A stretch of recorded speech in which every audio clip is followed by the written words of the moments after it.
Bible do nyona lita no asuton. We ma Ephesians chapter, we ma Ephesians ataton afoko no kun we me yon. E do nyona lita no asuton. Do sunu en tanu nyon.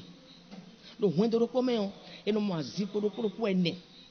Azipo no konton e wa ma woton. We ma 1 Colossiens chapitre 1 18 mais.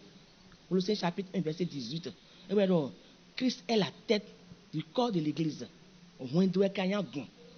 Wendo ko yan gun. Nu eja wendo da igbe. Nu me ja wendo da igbe bo se Christ do wendo me jenu kon mo do ndi pona je o. Hu si po we go e wa yan su oton. Atongo we yan siton. Ene go we vileton. Won jen konu. Vileton et mon Christon et namo. Torton. Bravo asiyoton. Nous assuwa ko da siyo ko do gbegbo. Wo respecter wendo nu konton si po nu konton de Christon nde buna dia. Lo le gba chite na no jegbo en Jesu. Ye na do gbegbo bo Jesu. Papa nle wa. E na chite wo gba wa nu ye. Nba do meyon le o. Wo asu le de su ko mi ni Jesu do wendo le me. Jesu ni wendo si gan yi wendo le si gan e. Le gba nu le de no pe wa. Asu tun teton me e tun no mi do me de mo na lita na e tun no mi de su ya si nu me de ya. E we so no be. Bondi why no do yonde sutundo aso bi ton no sisi we mi no sisi as no si gan asi ministre asi président de la république bon me bi no lita enu e aso to esi niveau aso to eja fi na do moto be na jete na lita enu ma lo search no ko le mo no blo ne si ra no yo Abraham do search e gbe mi de do gba cha na acha gbo no ya e do yon lita ina so to e no yon to tete mo lita e je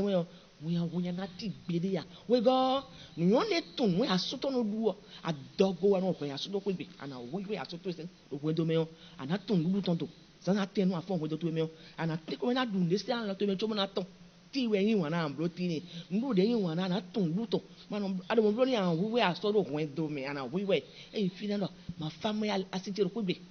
e ran fle asito yo me pete no bro wa e na dun de na tampi de let mo te da no lo bo si dia bo du ha so to mo vini ya na da fini ni edu na sun te gbe ndu na je ta e lo e mo gbe a te mo no ye lo e mo kaka bo gbigbe we mi me no ha so do mo e si no mo do me esi yonu ya e no zan lo je asu che jo mi do comportement to yon a e yonu che no bi che de kun ko me edin le no bio mi keklen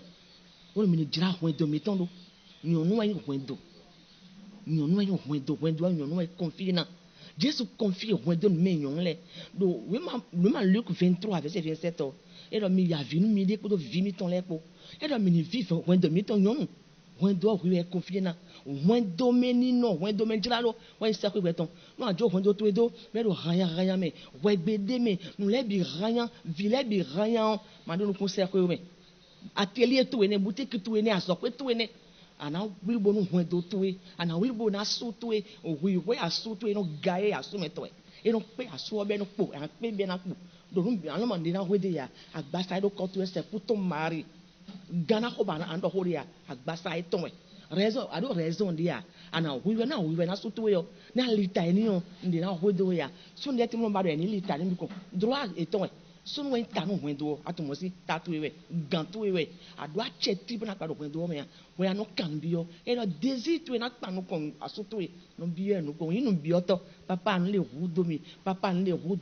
we so kan yon ndebo wa no ndebo wa yon de ti mo fon le no yon ba ndi na wa ye fon le no bele va gbo adun yon no wuli bono gwiri no le bono me no nya votu e asoto e se avo viero gonto e na yame westo e na yame asinde me li de ji ano mlondo na me zon koma no li oji o asoto e si li yo wode so e na bloro asinde me o jani ibro li yo no asoto e si li yo wode so na bloro mo na dresse be na yan pinpon be na ja to be mo ko me na no win akote se ya ana jran le bidu no na no duo grâce asoto e ton me de vona za ha ya me gobele ton so de vona za me e o amba ba ka so klende bo grâce to na no me gobele to na no me pla de na du na chivito mi na no me e chivito e bile bi no za mi ze chivile come don an ma plan ba dan ba na no asuche e no wuru ye do aso e me de yo secrétaire ton le fini be no mo le be no joro ye be comme le ka ko don so to ko fam vecteur ko bi yo mo no se do no ko bi le ji yo ba no mo de no ble ya anu je kun to fi tu le ji yo e na bo to ko me azo na do ma femme ya la maison amujemia no eso ma soro no jegbe yo mi me yon lewe no zo fon li vedo no jikri mono akuji anu le obono me anu anu kwegbe echi ko ni na tono daelo ala ba se to ni ya de voleti wa ipele bo wa no ya wa kwegbe ya anado ho ha jan mo do ho ha piye kaka ha na wa gami gudu wa ipele we ayi ne asotu e kana du mo tu ayi ipele anda ndu grass e me dai e go san so mo wa no na do an ko dai adu mo blo e afrema e na shiriwe